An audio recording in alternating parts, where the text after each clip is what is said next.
율법과 의라고 하는 제목 가지고 오늘 말씀 나누기를 원합니다. 율법과 의, 또 율법과 그리스도라고 대칭되어져서 설명되어지는 개념은 상당히 중요한 개념입니다. 마치 구약과 신약이라고 일컬어지는 이 성경의 두 이렇게 챕터처럼 율법이라고 하는 것이 대표하고 있는 이 구약의 시기, 그리고 신약이라고 일컬어지는 복음이요, 또 의요, 또 예수 그리스도로 일컬어지는 이런 것들은 절저하게 이렇게 대비되어지고 있습니다. 그런데 성경을 보면서 우리가 알게 되어지는 것은 여기에 오해가 있을 수 있다는 거죠. 오해라고 하는 것은 이렇게 잘못 생각하는 겁니다. 실제로 예수님이 오늘 이 산상수훈의 말씀을 하시면서 오해를 조금 바로잡고 또 오해에 대한 이야기를 하시는 내용이 있습니다. 그건 뭐냐면 내가 율법이나 선지자를 폐하러 온 줄로 생각하지 말라 이렇게 말씀하시잖아요. 그러니까 이거는 그냥 하신 말씀이 아니고 그런 식으로 생각한다는 거죠. 이런 식으로, 어떤 식으로? 예수님이 오셔서, 사실 예수님이 오셔서 행하신 여러 가지 일들은 그 당시 사람들이 생각하기에는 파격적인 것들이 너무너무 많이 있었습니다. 예를 들어서 안식일에 아무것도 하지 마 이렇게 이야기하면서 안식일법이 있었는데 예수님은 굳이 다른 날 놔두고 안식일 날 병자들을 고치시지 않았습니까? 그리고 근묵자학이라고 가까이 하면 닮게 되어지는데 일부러 그 당시에는 죄인이라고 낙인을 찍고 함께 하지 못했던 세리와 창기들, 또 이런 사람들과 함께 예수님은 가까이 얼마든지 함께 하시면서 그 일반적으로 사람들이 거놓은 그 기준을 완전히 넘나드는 일들이 있었다는 거죠. 그래서 아마도 당시 사람들 사이에서는 그런 생각들이 있었던 것 같아요. 예수님이라고 하는 사람이 와가지고 저렇게 율법에 정해진 원칙과 기준을 자꾸만 깨뜨리고 무너뜨리고 있으니 저거는 완전히 이 율법을 폐하러 온 거 아니냐. 이 폐한다라고 얘기하는 것은 여러 가지 의미가 있어요. 뭐냐면 무력화시킨다는 거죠. 그리고 더 이상 어떤 효과도 발생할 수 없도록 이제 버려버린다고 하는 것을 의미한단 말이에요. 그런데 예수님이 오늘 말씀하시죠. 그렇게 생각하지 마라 라고 하는 거예요. 폐하러 온 것이 아니고 완전하게 하려 왔다라고 얘기하십니다. 그래서 오늘 성경을 보면서 자신에 대해서 잘못 생각하고 오해하고 있는 부분들, 그 오해하고 있는 부분들은 사실은요, 예수님의 문제가 아닙니다. 예수님은 그거하고 전혀 상관없이 가시는 거예요. 근데 예수님이 딱하게 생각하시는 거죠. 그렇게 잘못 생각하고 오해하다가는 어떻게 될까요? 잘못된 길로 가니까. 그래서 우리가 생각을 할 때 이렇게 잘못 생각하고 오해하는 부분들을 잘 분별할 필요가 있어요. 신앙생활을 할 때도 나는 열심히 한다고 하는데 그것이 오해가 되거나 그것이 잘못 방향이 지어지게 되면 어떤 면에서 보면 안 하는 이만 못한 경우도 많고 또 잘못된 그 일로 인해서 생각지 못했던 문제들이 발생을 한다는 겁니다. 그래서 잘못 생각하는 부분과 관련된 것은 하나님 앞에서 깊이 기도하고 이렇게 교정하고 바로잡는 그런 일들이 필요합니다. 근데 예수님이 오늘 말씀하시는 것을 보면 한편으로는 그런 생각도 듭니다. 어떤 생각이 드냐면 생각 같아서는 그냥 그 율법이라고 하는 거 무시하고 그리고 없애버리고 새로 하시면 좋지 않겠어요? 왜냐하면 그 율법이 너무나 무겁기도 하고 그래서 수고하고 무거운 짐진 자들아 다 내게로 오라 내가 너희를 쉬게 하리라 라고 이야기하시면서 예수님이 그 수고하고 무거운 짐이라고 하는 것은 다른 것 때문이 아니에요. 율법을 따라 행하고 지키느라고 지어야 되는 수고하고 무거운 짐들, 이것을 의미했다는 거죠. 그런 점에서는 훨씬 확실하게 알 수 있는 방법은 그 율법 자체에 문제가 많고 그 율법 자체가 아무래도 힘들고 어려운 부분이라고 한다면 훨씬 더 좋은 방법은 그걸 완전히 폐기해버리는 거예요. 완전히 폐기해버리고 그것을 대체할 만한 새로운 것을 찾으려고 하고 또 세우는 것이 훨씬 더 어떤 면에서 보면 빠를 수 있어요.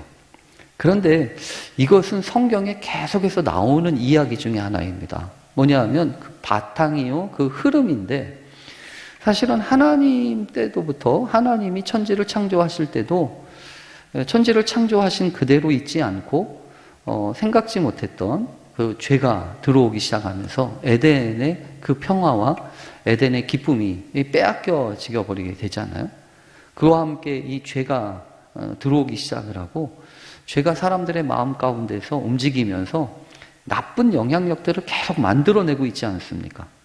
이 죄라고 하는 것은 확장성이 있어요. 그래서 처음에는 자신의 하나의 문제였지만 조금 지나고 보면 이제 관계가 문제가 되고 또 그 관계는 결국 살인까지 가는 그런 일들을 저지른단 말이죠. 이 죄라고 하는 건 그래서 심각한 문제를 가져옵니다. 그런 점에서는 우리가 생각하기에는 어떤 생각하냐면, 그러면 여러분 어떡합니까? 이거 폐기, 이거 잘못된 거. 그래서 이게 왕창 폐기하고 그리고 다시 할 수 있잖아요. 뭐가 아쉬워가지고 그거 이렇게 잘못된 그런 길로 나아갔을 때 그것을 그냥 두냐고요. 그런데 하나님은 그게 아니신다는 거죠. 마치 그림을 그리다가 이렇게 잘못 삐뚤게 그려지고 잘못 색칠되어진 그 그림을 우리들은 찢어버리고 새로 하고 싶지만 하나님은 그게 아니라는 거예요. 그런 상황 가운데서도 하나님의 역사를 이루시고 또 그것을 통하여서 하나님의 뜻을 이루시는 것이 주님의 뜻이기도 합니다.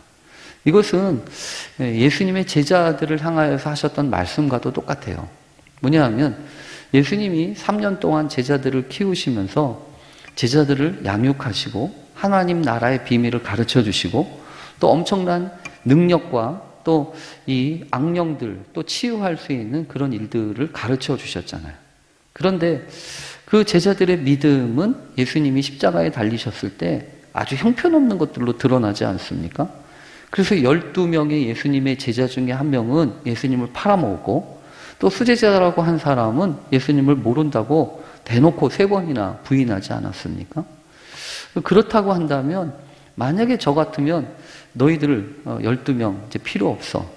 이제 한 번 해봤는데 3년 동안 그렇게 열심히 또 그렇게 정성을 다해서 돌보았는데도 요 정도밖에 안 된다고 한다면 무슨 소망이 있겠어요? 그래서 너희들은 이제 그만둬. 너희들은 이제 내 제자가 아니야 라고 얘기하고 새로운 방법으로 새로운 사람들을 뽑아서 할 수 있는데 주님은 그러시지 않으셨잖아요. 그러니까 여러분 우리도 마찬가지예요. 우리도 어떤 거든지 이럴 수 있습니다. 어떻게 하다가 잘못되거나 어떻게 하다가 삐끗나거나 또 때로는 부족함을 느끼고 모자람을 느낄 때 우리는 그대로 갈 수가 없어서 이거 없이 다시 시작하고 싶을 때가 많단 말이에요. 근데 그것이 과연 하나님의 뜻인가 라고 하는 생각은 잘 해볼 수 있어야 돼요. 성경에 따르면 그런 방식이 아니라는 겁니다. 그런 방식이 아니라 어쩌면 고쳐 쓰고 부족함은 채워 쓰고 그렇게 다시 회복시켜서 쓰시는 하나님의 은혜가 있다는 거예요. 그래서 이런 부분들과 관련된 거는 분명히 하나님의 또 다른 계획의 섭리 가운데 있음을 우리는 기억해야 합니다.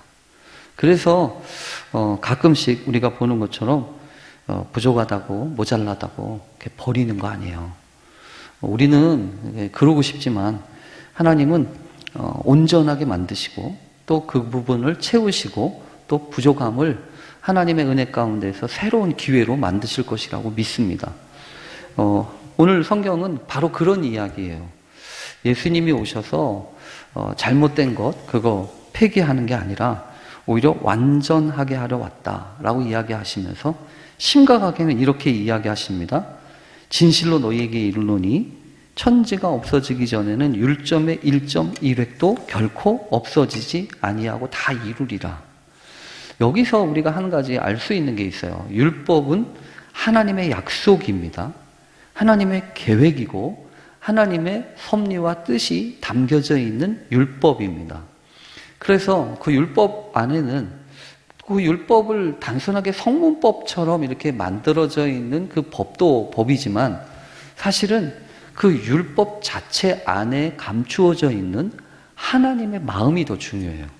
그렇잖아요. 사람도 그건 마찬가지입니다. 사람도 이렇게 한마디 툭툭 던지는 것보다 훨씬 더 중요한 것은 뭐냐면 그 사람의 내면에 있는 마음의 뜻이에요. 그래서 관계가 깊어지는 사람들은 그 사람이 하는 말 때문에가 아니라 그 사람의 마음을 읽어주고 또 그 마음 안에 감추어져 있는 그 본질적인 그 계획과 뜻을 이렇게 터치할 때 비로소 삶이 달라진다는 거예요. 그래서 제일 어리석은 건 뭐냐면 말꼬리 잡는 겁니다. 너 지난번에 이렇게 말했잖아. 이렇게 얘기하는 거죠. 그래서 우리가 이런 모든 것들을 예수님이 하시는 방법과 또 예수께서 이런 일들을 통하여서 이야기하시는 것들을 생각해 보고 있으면 오늘도 우리에게 하나님이 이런저런 말씀을 통해서 가르치시고 또 교정하시고 또 새롭게 하시는 것이 무엇인지 우리가 생각해 보게 됩니다. 특히 오늘 그래서 이 예수님과 율법과 의라고 하는 것에 대해서 말씀을 나누면서 오늘도 우리를 향하신 하나님의 계획과 섭리를 우리가 깨닫게 되기를 간절히 바랍니다. 우선은 아까 말한 것처럼 하나님의 방법은 좀 잘못되고 조금 어긋난다고 그거 때려 부시고 그거 없애버리고 새로운 걸로 하는 것은 그거는 하나님의 방법이 아닐 수 있다는 거예요. 물론 하나님도 여러분 그러신 적이 있죠. 사울이라고 하는 사람이 실패했을 때 너 왜 사울 때문에 그렇게 힘들어하냐? 내가 버렸는데 너 왜 그렇게 아파하고 괴로워하고만 있냐? 그래서 하나님이 다윗이라고 하는 새로운 사람을 준비하셨잖아요. 그런데 그런 경우에도 여러분 우리가 기억할 게 있어요. 이 사울이라고 하는 왕이 했던 여러 가지 일들과 행사들이 없어지는 게 아니란 말이에요. 사라지는 게 아니라고요. 오히려 이 다윗의 리더십과 다윗의 특성들은 다 어디서 만들어지냐 하면 그 사울의 폭압과 사울의 억압 속에서 만들어지게 됩니다.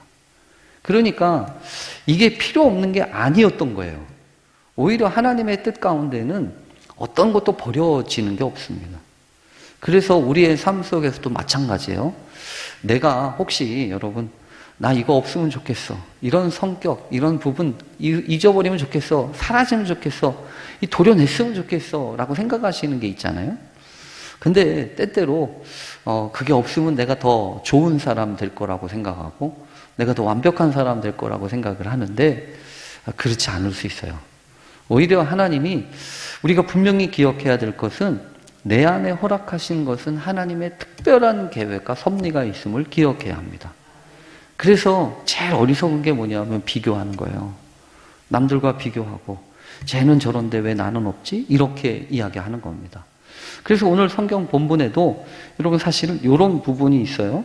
뭐냐면 오늘의 말씀을 여러분 비교라고 하는 틀을 가지고 바라보면 안 됩니다.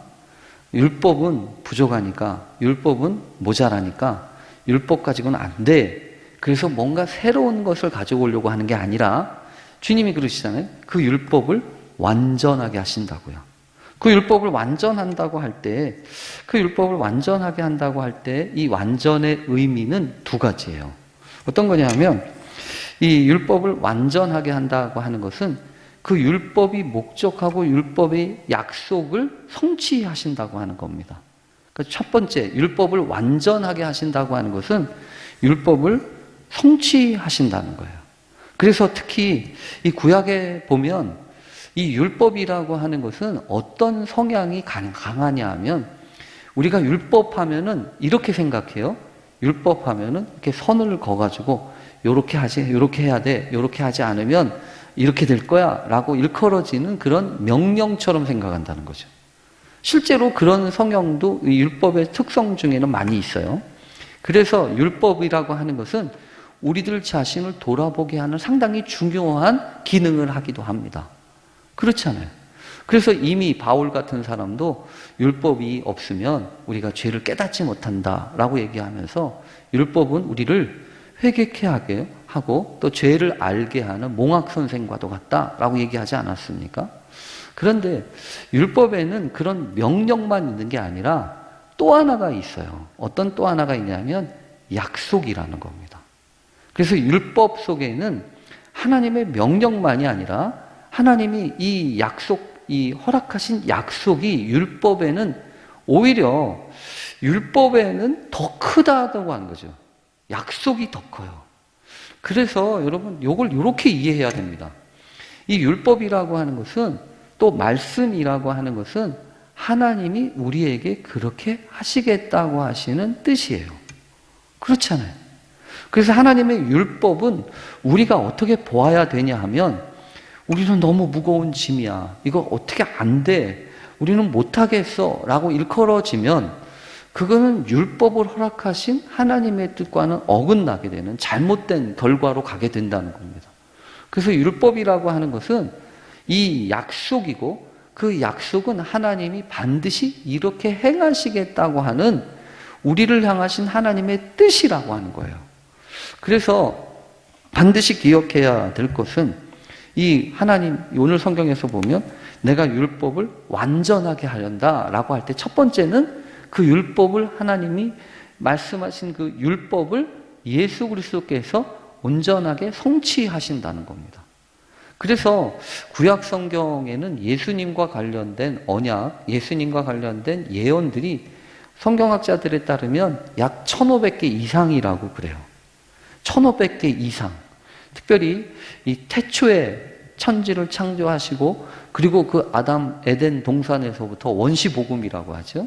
그 하와에게 허락하셨던 그 뱀의 머리를 짓밟는 여자의 후손에 대한 그 예언조차 사실은 예수 그리스도를 예표하는 거잖아요. 그래서 구약 성경에 있는 모든 예수 그리스도를 예표하는 모든 것들은 1500개 이상이라는 거예요.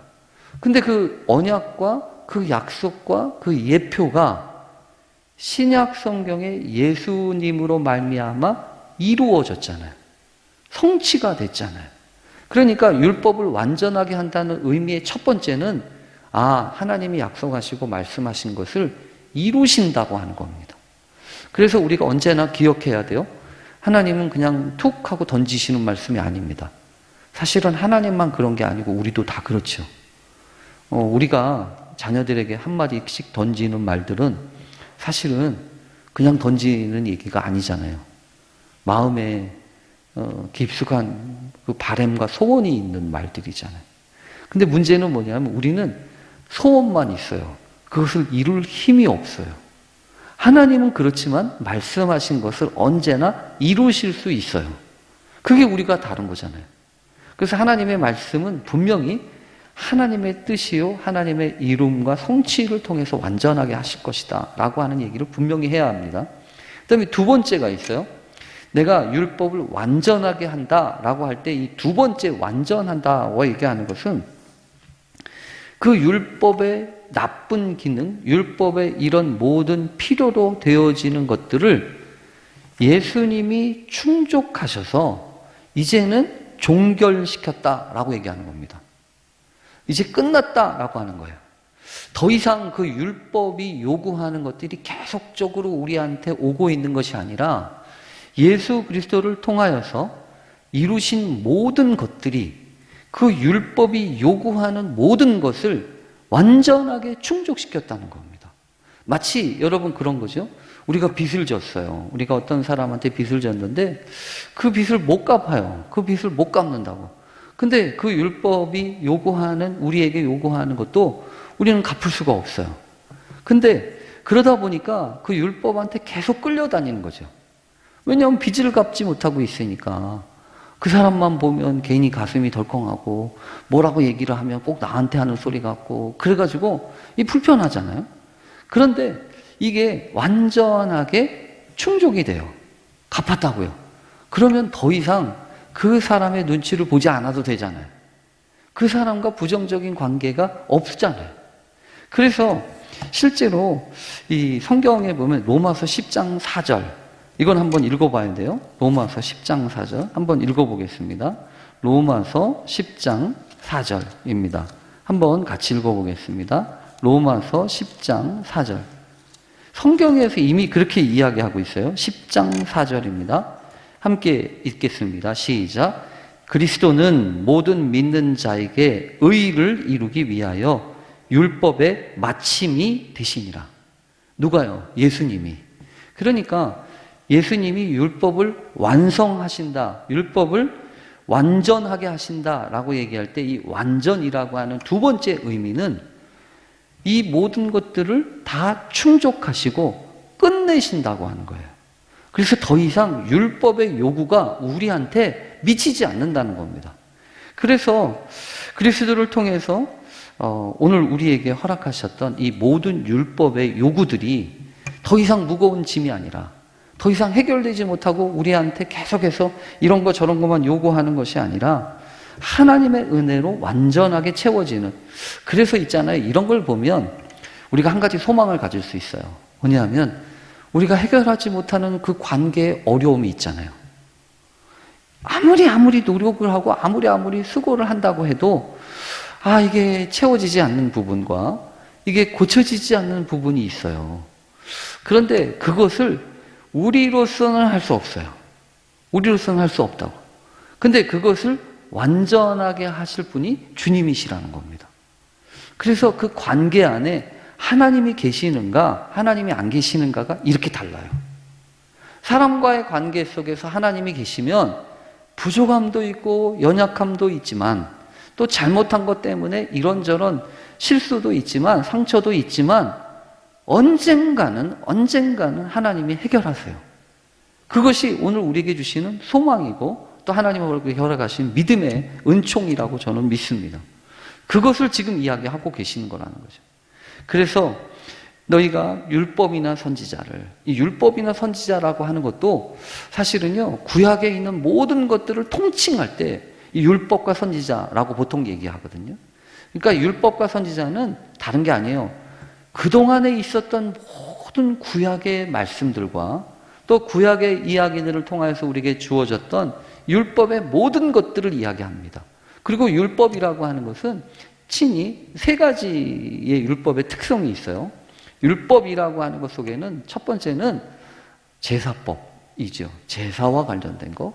그리고 도덕법.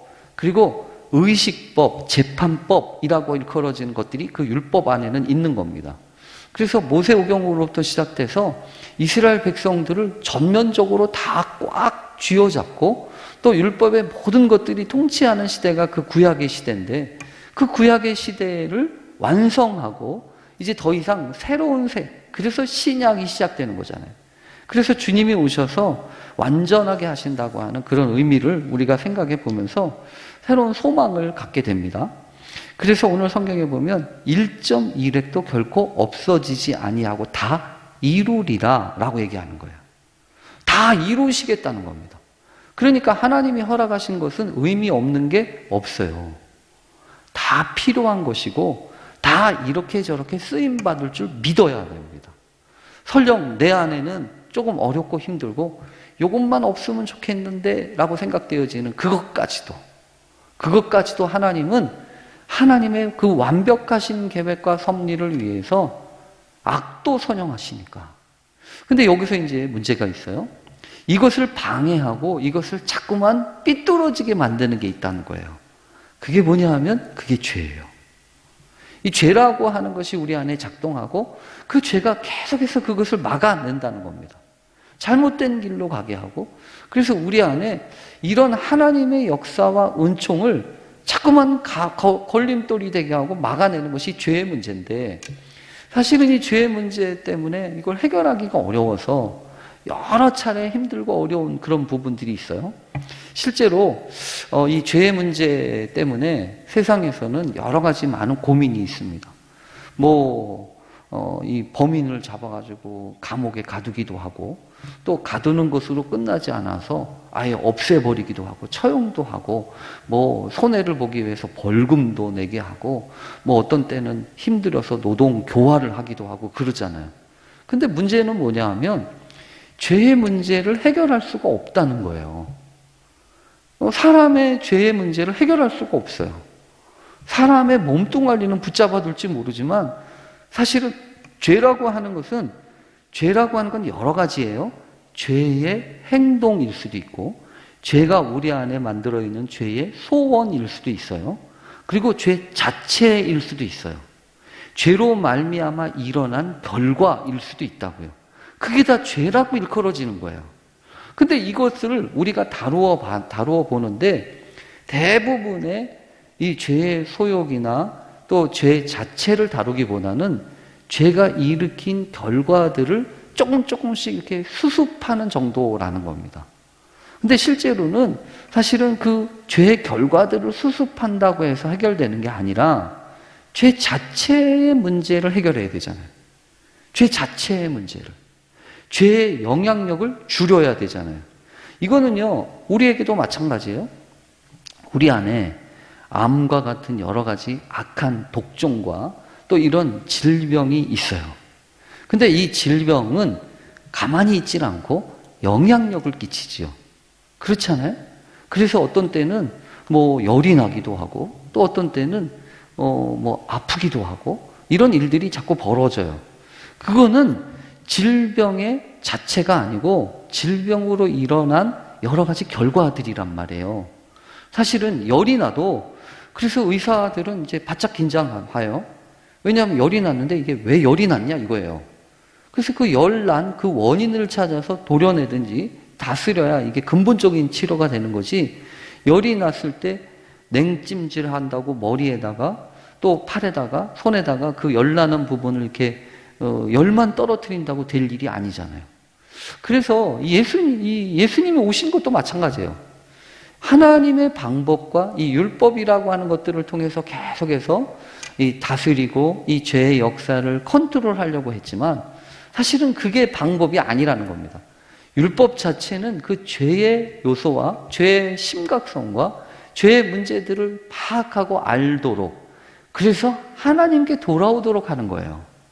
그래서 주님이 결국 이 땅에 오시고 주님이 이루시는 것, 그래서 여기 죄가 있어요. 이 죄의 문제를 해석하고 또 해결하고 완전하게 충족해서 우리에게 얻어지는 것이 의예요. 그러니까 이 죄와 의는 하나님의 허락하시는 총 가운데서 이 죄의 문제를 해석하고 죄의 문제를 해결하고 그리고 우리에게 허락해 주신 의를 덮어주시는 그런 하나님의 역사가, 하나님의 계획이 하나님의 섭리 가운데서 이루어지고 있는 것이 지금의 세계라고 할 수 있는 겁니다. 그런데 오늘 성경에 보면 이제 이렇게 얘기하잖아요. 그러므로 누구든지 이 계명 중에 지극히 작은 것 하나라도 버리고 또 그같이 사람을 가르치는 자는 천국에서 지극히 작다 일컬음을 받을 것이요 누구든지 이를 행하며 가르치는 자는 천국에서 크다 일컬음을 받으리라. 여러분, 여기서 무슨 얘기를 하시는 것 같아요? 크다, 작다라고 하는 게 있죠.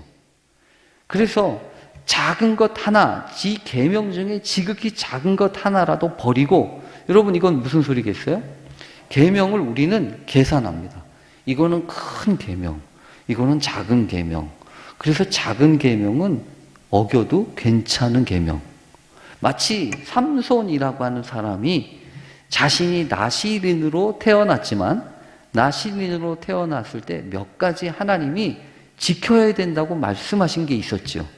하나는 아시는 것처럼 죽음을, 이 시체나 이런 것들을 가까이 하지 않는 겁니다. 또 포도주와 독주를 마시지 않는 거예요. 그리고 세 번째는 머리털을 깎지 않는 겁니다. 머리털을 밀지 않는 거예요. 그런데 삼손을 보면 죽은 사자의 시체를 덥석덥석 만지거나 또 죽은 뼈다귀를 가지고 막 싸우거나, 그러니까 하나님이 말씀하신 명령 중에서 어떤 것은 지켜야 되고 어떤 것은 무시해도 된다고 생각하는 겁니다. 그게 삼손이었어요. 그런데 지금 그것이 문제라는 거예요. 오히려 지극히 작은 것 하나라도 버리면, 그리고 그렇게 가르치는 자는 결국 하나님의 나라 천국에서 지극히 작다라고 일컬음을 받을 것이다. 그러니 여러분, 이 말씀을 통해서 우리에게 깨닫게 해주시는 것은 저한테는 그런 생각이 들었어요. 뭐냐면 크다 작다 이게 아무 의미가 없는 거구나. 내가 생각할 때 이건 대단히 큰 문제예요. 대단히 큰 일입니다. 근데 하나님이 보시기에는 아무 일도 아니에요. 그럴 수 있어요. 그러니까 여러분, 크다 작다라고 판단하고 생각하는 것 자체가 바람직한 방식은 아니라는 겁니다. 우리는 계산할 수 없는 것을 계산하려고 그래요. 그러나 비교와 계산을 통해서는 하나님의 뜻을 이루지 못합니다. 그래서 반드시 기억해야 될 것은 크고 작은 게 없어요. 그래서 성경에 보면 사람들이 생각하는 크고 작은 거하고 예수님이 생각하는 거하고 완전히 달랐잖아요. 예수님이 말씀하신 것 중에 야, 저 과부의 두 렙돈이 지금까지 들었던 모든 사람보다 크다라고 얘기하시지 않습니까? 그 예수님의 말씀하시는 이 말씀의 어법은 사람들이 생각하는 그 카운트가 아니라는 거예요. 예수님이 그러시잖아요. 그러면서 말씀하시잖아요. 100마리 중에 한 마리 양을 잃어버렸으면 한 마리 양을 위해서 99마리를 들여 두고서라도 찾으시겠다는 겁니다. 그러니까 우리의 셈법하고 우리의 카운트 방식하고 주님 하나님의 카운트와 계산 방식은 달라요. 그래서 오늘 성경을 보면서 우리가 기억해야 될 게 있습니다. 다른 게 아니라 하나님, 오늘도 우리가 은혜 안에서는 결코 작은 게 없어요.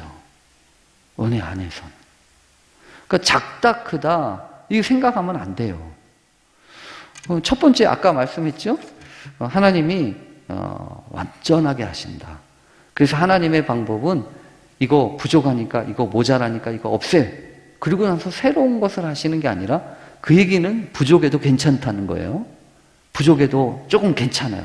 우리 성에는 차지 않지만 하나님의 방법에는 얼마든지 하나님은 그 부족한 부분들을 채우셔서 쓰시니까. 그러니까 부족한 게 연약한 게 상처가 아니에요. 하나님 앞에 오면, 주님 앞에 오면 오히려 그 연약함과 부족함을 더 큰 은총의 기회로 삼으신다는 겁니다.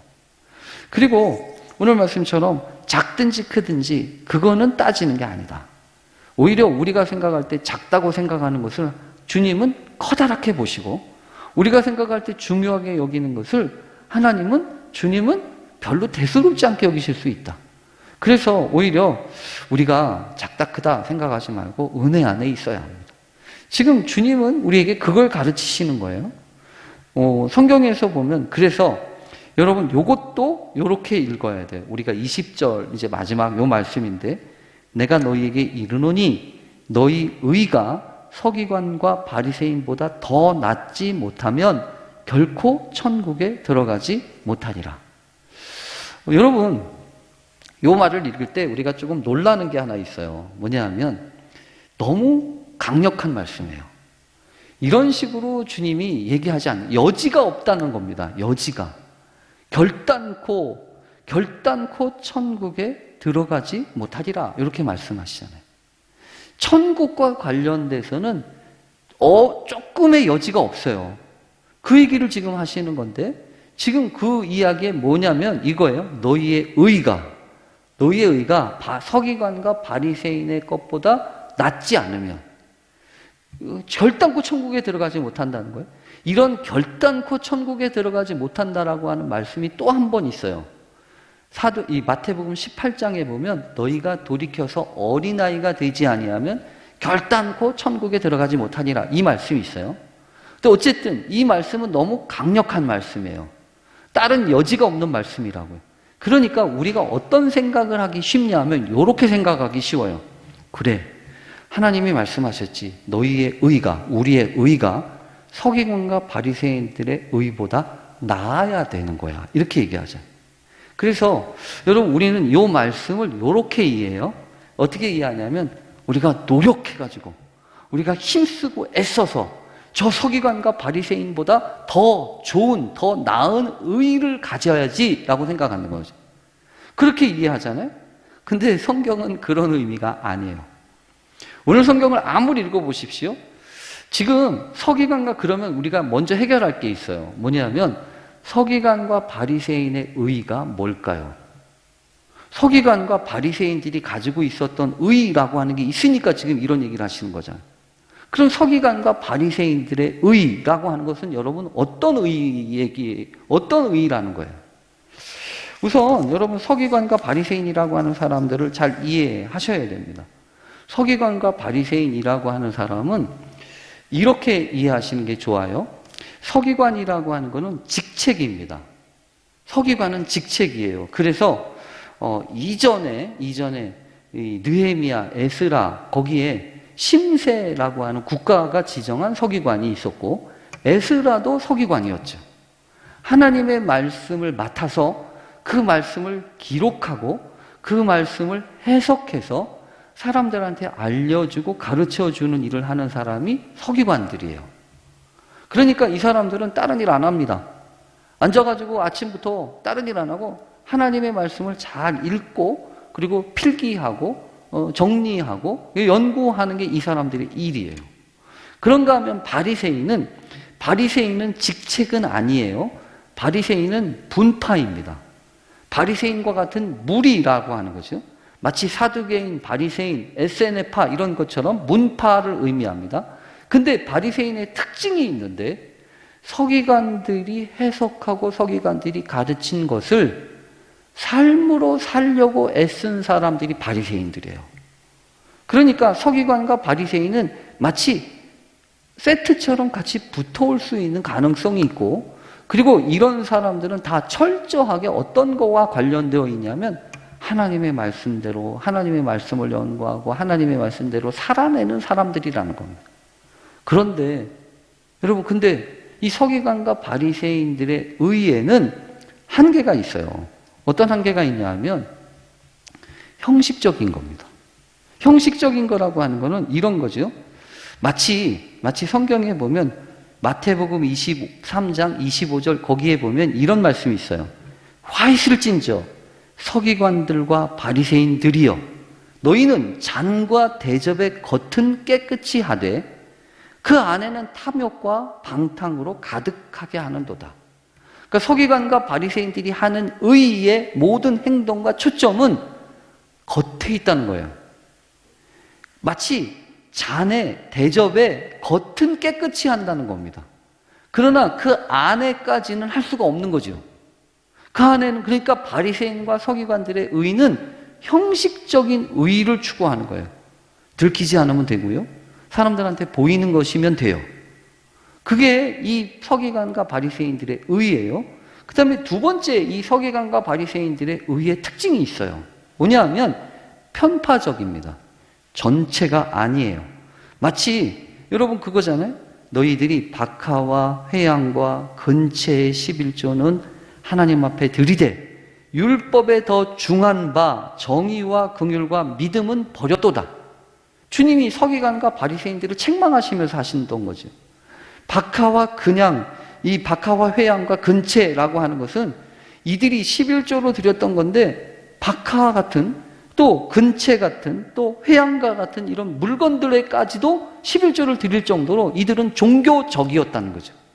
그런데 종교적이긴 했지만 종교가 담아내고 있었던 더 중요한 부분 의와 긍휼과 믿음은 버렸다는 거예요. 그러니까 여러분 이건 무슨 소리죠? 이 사람들이 하나님의 말씀 가운데서 이렇게 나누어 가지고 요거는 중요하고 요거는 덜 중요하고 이런 식으로 해서 부분적이라는 겁니다. 근데 예수님의 의는 요런 의는 안 된다는 겁니다. 마치 형식적이거나 이런 부분적인 것. 그래서 예수님이 말씀하신 것은 이러잖아요. 사람이 떡으로 사는 게 아니야.